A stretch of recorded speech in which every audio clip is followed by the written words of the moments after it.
નમસ્કાર, હું છું પ્રિયા અને તમે જોઈ રહ્યા છો જનતા કી જાણકારી ન્યૂઝ। નજર કરીએ આજના સમાચાર। સુરેન્દ્રનગરમાં ઈડીના દરોડા મામલે મોટો ખુલાસો। અરજદારે પીએમઓમાં ફરિયાદ કરતા મોટું કૌભાંડ ખુલ્લું પડ્યું। સુરેન્દ્રનગર જિલ્લાના ધાંગધ્રા તાલુકાના મોટી માલવણ ગામના અરજદાર દ્વારા પીએમઓ ઓફિસમાં રજૂઆત કરવામાં આવી હતી અને ત્યારબાદ દરોડા પાડવામાં આવ્યા હોવાની શંકા વ્યક્ત કરવામાં આવી રહી છે। સુરેન્દ્રનગર જિલ્લાના ધાંગધ્રા તાલુકાના મોટી માલવણ ગામે સોલર પ્લાન્ટ ઊભો કરવામાં આવ્યો છે। અંદાજિત 850 કરોડથી વધુના ખર્ચથી સોલર પ્લાન્ટ ઊભો કરવામાં આવ્યો હોવાનું ફરિયાદી અશ્વિન પટેલ દ્વારા જણાવવામાં આવ્યું છે।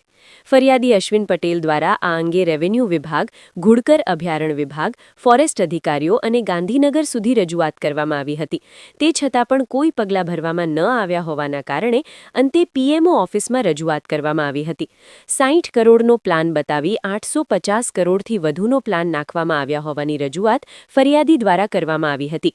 નજીકમાં ઘુડકર અભયારણ્ય હોવાના કારણે આજુબાજુના પ્રાણીઓની સુરક્ષા માટે વ્યવસ્થા કરવાની હોય છે, તે વ્યવસ્થા ન કરવામાં આવી હોય અને પ્લાન ગેરકાયદેસર ઊભો કરવામાં આવી હોવાની રજૂઆત અધિકારીઓ સામે પીએમઓ ઓફિસ ખાતે કરવામાં આવી હતી। આ સંદર્ભે 7 વખત સ્વાગત કાર્યક્રમમાં રજૂઆત કરવામાં આવી હતી, તે છતાં પણ પ્રશ્નનો નિવેડો ન આવતા અંતે ફરિયાદી દ્વારા પીએમઓ ઓફિસમાં ઓનલાઈન અરજી કરવામાં આવી હોવાનું નિવેદન આપવામાં આવ્યું છે। સોલર કંપની દ્વારા પ્લાન્ટ ઊભો કરી નાખવામાં આવ્યો છે, પરંતુ ખેડૂતોને વિશ્વાસમાં લેવામાં નથી આવ્યા અને આ ઉપરાંત રોજની 40 લાખ રૂપિયાની વીજળી ઉત્પાદન કરવામાં આવી રહી છે। રેવન્યુ વિભાગ અને ખેડૂત ખાતેદારોની પણ પરમિશન લેવામાં ન આવી હોવાનું ફરિયાદી દ્વારા નિવેદન આપવામાં આવ્યું છે। હવે તપાસ ઈડીને સોંપવામાં આવી છે, ત્યારે કંપનીના રોકાણકારો દ્વારા જિલ્લા કલેક્ટરને મળી મંજૂરી આપી દેવામાં આવી હોવાનું પણ ફરિયાદી દ્વારા નિવેદન આપવામાં આવ્યું છે। આ આધારે દરોડા પાડવામાં આવ્યા હોવાનું પણ ફરિયાદી અશ્વિન પટેલ દ્વારા હાલ જણાવવામાં આવ્યું છે। સુરેન્દ્રનગર કલેક્ટરની રાતોરાત બદલી। સુરેન્દ્રનગરમાં તાજેતરમાં ઈડી એટલે કે એન્ફોર્સમેન્ટ ડિરેક્ટોરેટની ટીમ દ્વારા કરવામાં આવેલા દરોડાના મામલે વહીવટીતંત્રમાં મોટી હલચલ જોવા મળી રહી છે। આ ઘટનાના પગલે રાજ્ય સરકાર દ્વારા સુરેન્દ્રનગરના જિલ્લા કલેક્ટર ડોક્ટર રાજેન્દ્ર કુમાર પટેલની રાતોરાત બદલી કરવામાં આવી છે, જે સમગ્ર જિલ્લામાં ચર્ચાનો વિષય બની ગઈ છે। ડીડીઓને જિલ્લા કલેક્ટર તરીકેનો ચાર્જ સોંપવામાં આવ્યો। ડોક્ટર રાજેન્દ્ર કુમાર પટેલને સામાન્ય વહીવટ વિભાગના હવાલે કરવામાં આવ્યા છે। સુરેન્દ્રનગર જિલ્લા વિકાસ અધિકારી કેએસ યાજ્ઞિકને જિલ્લા કલેક્ટર તરીકેનો ચાર્જ સોંપવામાં આવ્યો છે। કેએસ યાજ્ઞિકે તાત્કાલિક અસરથી કલેક્ટર તરીકેની જવાબદારી સંભાળી લીધી છે અને વહીવટી કામગીરીમાં સતતતા જળવાઈ રહે તે માટે જરૂરી સૂચનાઓ પણ આપી છે। નાયબ મામલતદાર અને એક્ઝિક્યુટિવ મેજિસ્ટ્રેટ ચંદ્રસિંહ મોરીની ધરપકડ। આ મુદ્દે નાયબ મામલતદાર અને એક્ઝિક્યુટિવ મેજિસ્ટ્રેટ ચંદ્રસિંહ મોરીની અટકાયત કરવામાં આવી છે અને તેમના ઘરેથી 60 લાખથી વધુની રકમની રોકડ મળી આવી છે। ચંદ્રસિંહ મોરીને અમદાવાદ કોર્ટમાં રજૂ કરી ઈડી દ્વારા 14 દિવસના રિમાન્ડ માંગ કરવામાં આવી હતી, જો કે કોર્ટે ચંદ્રસિંહ મોરીના 1 જાન્યુઆરી સુધીના રિમાન્ડ મંજૂર કર્યા છે। બેડરૂમમાં છુપાવેલ નાણાં મળી આવ્યા।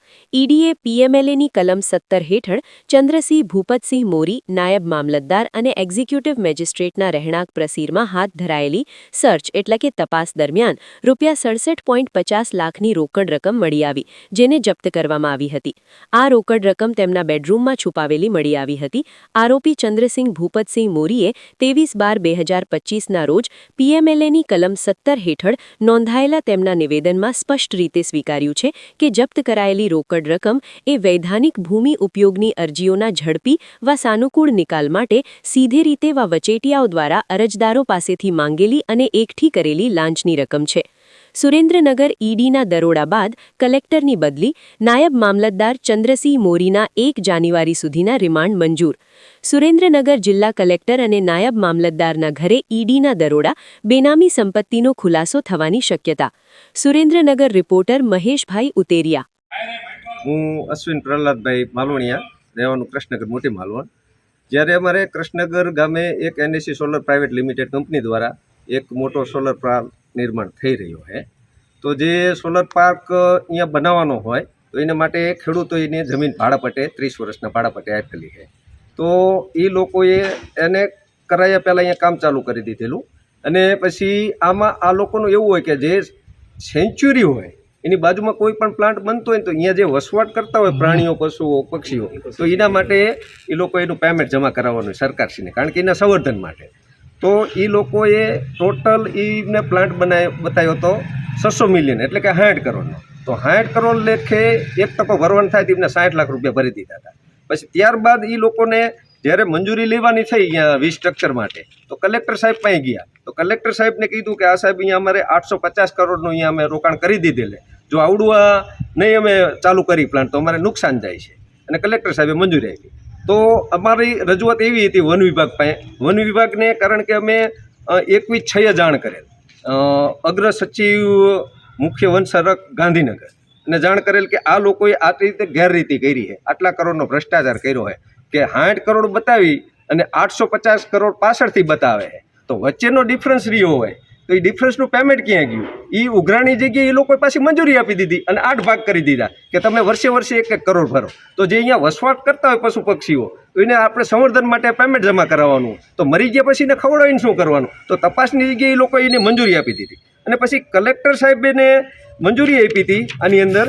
તો 5મા નંબરમાં એવું લખેલું હતું કે ઇકો સેન્સિટિવ ઝોનની બહાર જે કોઈ લાઈન આવતી હોય તો એની અંદર ખેડૂતો ખાતેદારો પાસે તમારે મંજૂરી લેવાની રહે છે, એના માટે તમારે એગ્રીમેન્ટ કરવાનું થાય છે. અને સરકારી ખરાબામાં આવતી હોય તો તેના માટે તમારે રેવન્યુ વિભાગમાંથી મંજૂરી લેવી જોઈએ. તો આ લોકોએ નથી રેવન્યુ વિભાગની મંજૂરી લીધી, અને જે કોઈ ખાતેદારોની લીધી છે તો એ પણ લીગલી રીતે એગ્રીમેન્ટ નથી થયેલું. આ ફાઇનલ વાત છે. તો રેવન્યુ વિભાગની તો મંજૂરી લીધી નથી, છતાં પણ આજ પર ડેનો 35 થી 40 લાખનો પાવર ઉત્પન્ન કરી રહ્યા છે. અને આ લગભગ મારા ખ્યાલથી 28/4થી આ રનિંગ પાવર ચાલુ આજની તારીખ લાગે. તો રોજનો લગભગ 35 થી 40 લાખનો વીજ ઉત્પાદન કરી રહ્યા. તો અમારી એવી માગણી છે કે આના માટે અમે લગભગ 10/8થી આના માટે રજૂઆત છે અમારી, કે આ ખોટી રીતે અમને હેરાન કરી રહ્યા ખેડૂતોને. તો આના માટે અમને એવું લાગ્યું કે અધિકારીઓને અમે જાણ કરી, મુખ્ય અગ્ર વન સંરક્ષકને મળ્યા, હુડખરમાં મળ્યા, પણ અમને સંતોષકારક જવાબ ન મળ્યો. તો આના માટે અમે તકેદારીમાં પણ જાણ કરેલી કે અમને એવું લાગે કે આ અધિકારીઓ આની અંદર સંડોવાયેલા છે, ભ્રષ્ટાચાર થયો હોય છે. તો એ બાબતથી અહીંયા જ્યારે રેડ થઈ છે ઈડીની કલેક્ટર ઓફિસે, ત્યારે અમને એવું લાગે કે કદાચ આના માટે પણ થઈ શકેલ હોય, કે કારણ કે આની અંદર ભ્રષ્ટાચાર મોટા પાયે થયો. નકર કારણ કે આ લગભગ મારા ખ્યાલથી અમે 7મી વખત ઓનલાઈન પ્રશ્નમાં સ્વાગતમાં આવેલા, તો છતાં હજુ જે તે અમારો પ્રશ્ન અહીંયા કેમ ગોટાય? તો આ કંપની દ્વારા અમારા રોડ તોડી નાખ્યા છે, અમારા ખેડૂતોને પીવા માટેની પાઇપલાઇનો તોડી નાખેલી. તો એ લોકોને દંડવાની જગ્યાએ એ લોકોને આ લોકો સાવરી રહ્યા છે. તો તેના પરથી હજુ અમને એવું નક્કી નથી થતું કે આની અંદર કોણ અધિકારી. જો આની અંદર ખરેખર બારીકાઈપૂર્વક તપાસ કરવામાં આવે ને તો આની અંદર મોટા મોટા અધિકારીઓ અને મોટા મોટા માથાઓ બહાર આવી શકે તેમ છે. પીએમઓ અને ઈડીમાંથી તમને કોઈ પત્ર વ્યવહાર થયો તમારી? હવે અમે પીઓમાં ઓનલાઈન જાણ કરેલી કે સાહેબ આવું એક ચાલી રહ્યું અમારે, પણ કોઈ ઓલું નથી કરેલું. પછી ઈડીમાં તો શું કહે એવું અમને ખ્યાલ છે કે અમે તકેદારી આયોગને જાણ કરીને તો એ કોઈ પણ અધિકારી લાંચ રૂશ્વત લેતા હોય તો એની ઉપર એ લોકો એક્શન લઈ શકતા હોય. તો એ ઉપરથી અમને એવું પણ લાગી રહ્યું કે કદાચ તકેદારી આયોગ ભવને જણાવેલું હોય કે આ જગ્યાઓ ભ્રષ્ટાચાર ચાલી રહ્યો હોય તો તપાસ કરો. તો એ ઉપરથી એવું લાગે કદાચ ઈડી એમને કહેવાથી પણ આવેલી હોય અહીંયા. ઓકે.